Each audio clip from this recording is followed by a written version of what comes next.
नमस्कार माऊली. चला ज्ञानेश्वरीच्या सहवासात आपण सर्वजण ज्ञानेश्वरी अध्याय 2 297 ते 302 ओव्यांच्या सहवासात जात आहोत. ज्ञानोबाराय आपल्याला स्थिर बुद्धी, स्थितप्रज्ञता, सद्बुद्धी ह्याविषयी सांगत आलेत आणि त्याप्रमाणे आपल्यालाही आपली तयारी करायची बरं का. हळूहळू का होईना क्रमाक्रमाने ही तयारी पुढच्या अध्यायांमधनं ज्ञानोबाराय आपल्याकडनं करून घेतीलच. आता ज्ञानोबाराय असं म्हणतायत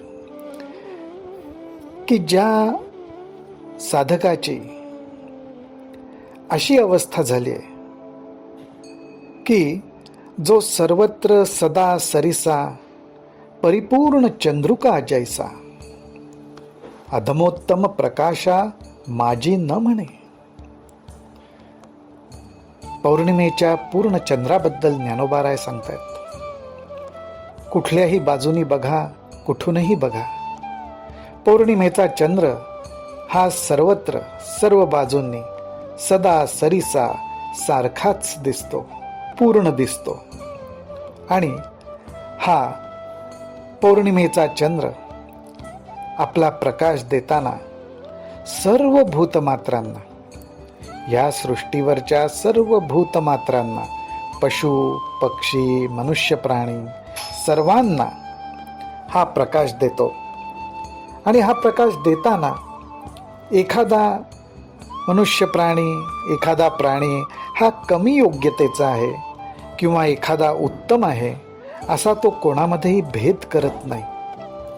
अर्थात तो त्याच्या पाशी जे आहे, जसं आहे आणि नैसर्गिकरित्या तो जसा आहे त्याचप्रमाणे तो सर्वांना देतो.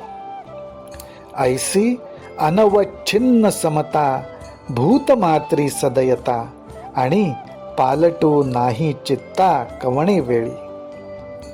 अशा प्रकारे ज्याची समदृष्टी असते, समदृष्टी म्हणजे अर्थात काही ठराविक लोकांपुरतं, काही ठराविक जणांपुरतं वेगळ्या पद्धतीने वागायचं, काही जणांशी वेगळ्या पद्धतीने वागायचं, ज्यांच्याशी पटतंय त्यांच्याशी चांगलं, ज्यांच्याशी पटत नाही त्यांच्याशी वेगळ्या प्रकारे वागायचं. अशी ज्याची बुद्धी नसते, ज्याच्या चित्तामध्ये समोरची व्यक्ती पाहून बदल घडत नाही, तर तो दयाभाव, प्रेम, समता ह्या गोष्टी लक्षात ठेवूनच सर्वांशी एकसारखं वर्तन करतो. मनासारखं झालं म्हणून आनंदाने हुरळून जायचं आणि मनाविरुद्ध झालं तर त्या ठिकाणी खेद, दुःख व्यक्त करायचा. असा चित्तामध्ये बाहेरच्या गोष्टींच्या परिणामामुळे ज्याच्या चित्तामध्ये बदल घडत नाही. गोमटे काही पावे तरी संतोषे तेणे नाभिभवे, जो ओखटेनी नागवे विषादासी. ऐसा हरिख शोक रहितो, जो आत्मबोध भरितो, तो जाणपाम प्रज्ञायुक्तो धनुर्धरा. बुद्धीनी युक्त कोण आहे? श्रीकृष्ण अर्जुनाला म्हणतायत, बुद्धीनी युक्त कोण आहे, तो कसा आहे हे मी तुला सांगतो. तर मनाजोगं झालं म्हणून आनंदाने हुरळून गेला आणि मनाविरुद्ध झालं म्हणून ज्याच्या चित्तामध्ये खेद उत्पन्न झाला, तर असं ज्याच्या ठिकाणी होत नाही. आणि असं ज्याच्या ठिकाणी का होत नाही, तर आत्मबोधामुळे ज्याच्या चित्ताला, मनाला, बुद्धीला एकसारखं राहण्याची सवय लागलेली असते. त्या अवस्थेलाच स्थितप्रज्ञ अवस्था म्हटलेलं आहे. ह्या अवस्थेचं उदाहरण देताना कासवाचा आदर्श आपल्या डोळ्यासमोर माऊली ठेवतात. कारण का, तर कासव त्याच्या इच्छेप्रमाणे त्याचे अवयव लपवून घेऊ शकतो आणि त्याच्या इच्छेप्रमाणेच त्याचे अवयव तो बाहेर पसरतो. याचाच अर्थ असा की ज्याचा आपल्या इच्छांवर ताबा आला.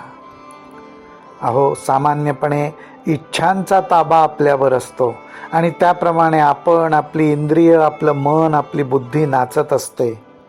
पण ह्या ठिकाणी आत्मबोधाच्या चिंतनाने, अभ्यासाने, साधनेने, नामस्मरणाने, गुरुकृपेने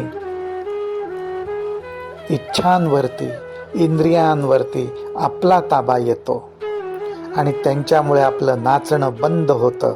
थोडक्यात म्हणायचं झालं तर आपल्याला स्वातंत्र्याची प्राप्ती होते. आत्ता आपण आपली इंद्रिय, विषय, वासना, इच्छा